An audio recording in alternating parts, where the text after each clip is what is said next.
Thank you for joining us on this special Halloween or Samhain, High Satanic Holy Day. Yes, we're live. We're not out celebrating while the other little ghouls and goblins with their lesser magic basically manifesting the occult takeover for the Illuminati. We are here fighting the New World Order, but it is Samhain, the night before All Saints' Day. And if you go back more than 3,000 years, the Druids sacrificed men, women, and children all over what is Western Europe and the UK today. And that's not Alex Jones or Fritz Springmeier, our guest who's coming up in a moment. That's Encyclopedia Britannica. That's the history. That's the facts. And the question is, why is this a holiday that has been made popular?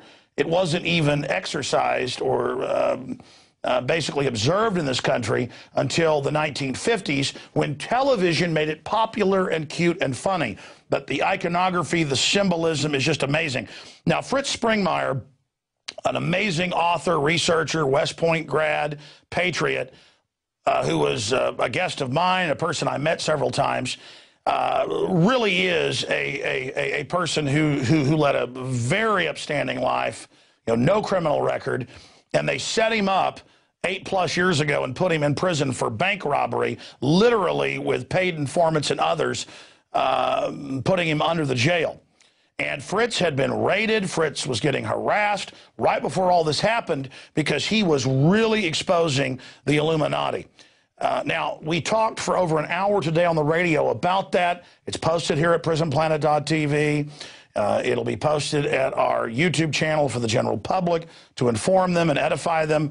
But now, in the next 20 minutes or so, I want to just focus, and by the way, I'm springing this on him because, pun intended, because right as we were about to interview him, I thought, wait, it's Halloween. Weird that we're first able to talk now on Halloween, and I know he's an expert on the Illuminati, the Satanism, the occult, so why not get him to start out talking about that and then looking at the end game, the motives of the globalist. He, of course, in fact, guys, it's in my office if somebody will go grab it. It's Bloodlines of the Illuminati. In fact, bring it to me now. They actually have it. I want to show it to people.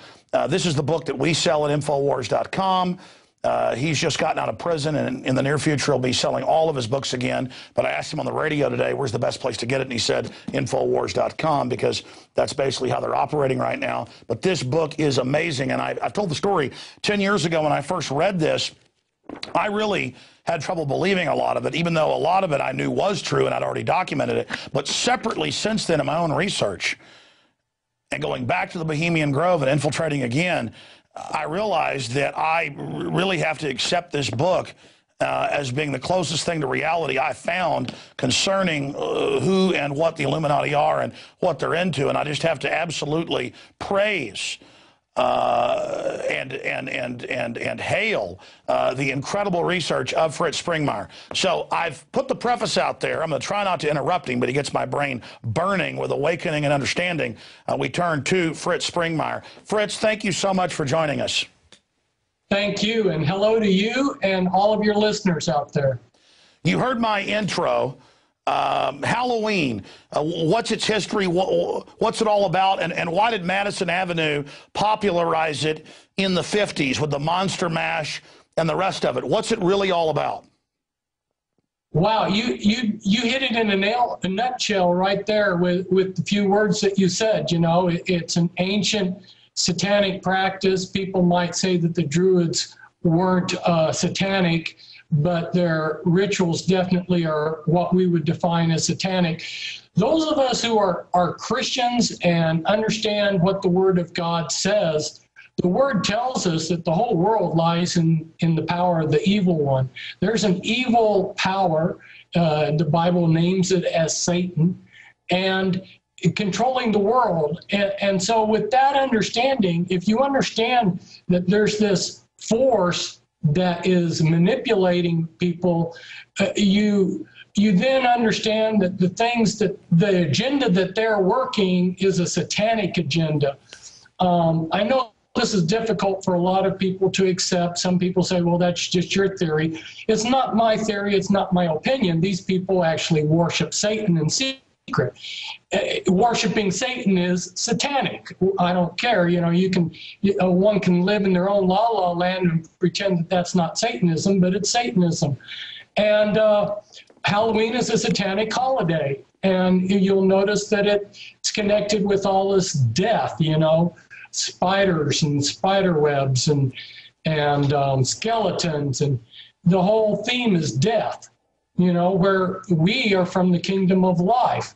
And it's promoted because that's deep down what motivates these people that run this planet.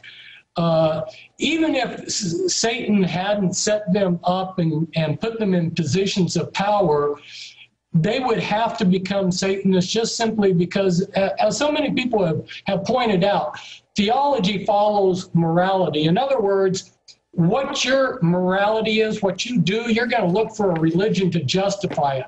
And these people, the things they do to their fellow man, even though they consider the rest of us like ants, what they do is so heinous that they would have to become Satanists to justify it on that basis alone. So they're bringing into the world something they're bringing their practices in. There was a book written by Alice Bailey, and it's externalization of the hierarchy. And in that book, she says the things that were done in secret in the occult world are now going to be externalized. And that's what we see with Halloween. These practices were secret in the occult, in the covens, and now all of this stuff is being externalized into mainstream America. Well, Fritz, I've also noticed that whenever I talk about this stuff, I mean, 16, 17 years ago when I was just waking up and getting on air, I didn't cover these issues. And it was listeners that kept documenting all this for me and saying, you ought to go to Bohemian Grove. So I successfully snuck in. I didn't think that would actually be happening there. Then they said, oh, they're just having fun. It's a joke. I was in the crowd of over 1,500 men watching the ritual. They were grinding their teeth. They were in a religious fervor. I tried to talk. Mike Hansen did. Like, ooh, that's neat. And they would growl at him with hisses. I mean, I've been in a, evangelical church. I've gone to Baptist churches as a young person. My parents went to both. I've been around people in religious exaltation. This was beyond anything I've ever seen. This is real. And then I get the Wiccans and folks sending me emails going, how dare you demonize our religion? They may believe because they're into white magic that it's all good, but you study all these religions, the Aztecs, the Druids, the Romans did it, the Greeks even did human sacrifice, the Babylonians, when the Israelites went wrong, they all did human sacrifice. I mean, this is something that humans societally manifest, and for them to act like, and the atheists to act like, we're making something up and on witch hunts here. This is in anthropology. This is in archaeology. This is in sociology. Vampirism is at all-time highs. I mean, this is something that the human psyche seeks after. So whether it's spiritual or not, and we've had spiritual experiences, you and I, we know it's real, it doesn't matter. As you said, it's manifesting, and now it's coming to a crescendo. So how does this tie into mind control? What is the power structure in the world occult? In fact, let's get into that. You know, we hear about Illuminati. What's its manifestation today? How do the Satanists fit into that hierarchy? We're talking about the world system, and the world system has been going on for a long time. The system that we see around us was created by these powerful entities, the powerful families. And people have sometimes said, well, you know, like this one person, they sent me a book, well, let's boycott the Illuminati companies. They don't have a clue. The whole system was set up. It was created by these people. We're operating in their system. They are the ones that control the means by where money is created. And so it's not, yeah, you can step outside of this system. I have tried to do that myself. But the idea of just, well, we're going to boycott this company or that, they don't realize how far-ranging this is. Well, isn't that what mind control, Fritz? I mean, to interrupt, and I want you to continue. Isn't that the different layers of mind control, whereas you have actual admitted total CIA mind control slaves and things you and others have exposed? The general public, everybody to a certain extent, is under its influences, where they've created almost a false reality or a artificial enclosure or artificial habitat where, as you're saying, it is their system. And so I see people repeating it. I see myself repeating their nomenclature and systems unconsciously, because we were raised up and literally grew from this wicked soil. And it's only through God that we're able to transcend it. Well said. I am reluctant to speak because you do such a better job. No, that's baloney. I learned a lot from you, Fritz. Your knowledge is way more advanced in some areas than mine. That's why we all talk to each other. Continue with the hierarchy of the system. Well, back in the ancient mystery religions, they learned how to control people. There was several pillars to the control. One is they learned hypnosis, which they did in the Egyptian dream temples. They learned drugs, which are, during the Middle Ages, they called witchcraft potions, but it's just drugs or narcotics. They learned how to control people with drugs. And they learned how to control people with torture and combined all of that. And in this century, they have used scientific methods to systematically improve it. What they're able to do is create multiple personality disorder, where they create a front person that they will set up as a pillar of society. And then this pillar of society person, who may be a philanthropist or whatever we want to call him, he will have, or she will have, hidden sides to them, hidden parts to them, other personalities, if in actuality, and those are going to be controlled by the dark side. So they create a good front. It's like the scripture says, Satan masquerades as an angel of light. So they set themselves up as the pillars of society, and it's really hard to confront what they're doing because so much of it's done in secret. But this whole thing's beyond one person. It's a system, and when you join the Illuminati, you join because you were born into certain generational satanic families, and you join an agenda. It's like growing up in a mafia family. In fact, some of the mafia families are interconnected with the Illuminati. And you're born into all these traditions, and they use traditions to control you. On this day, this is Halloween, so this is what's supposed to happen on Halloween. Now we're supposed to sacrifice somebody because it's Halloween. And you don't want to break the circle, you don't want to break tradition. You want to honor the family, you want to honor what's supposed to be done, blah blah blah.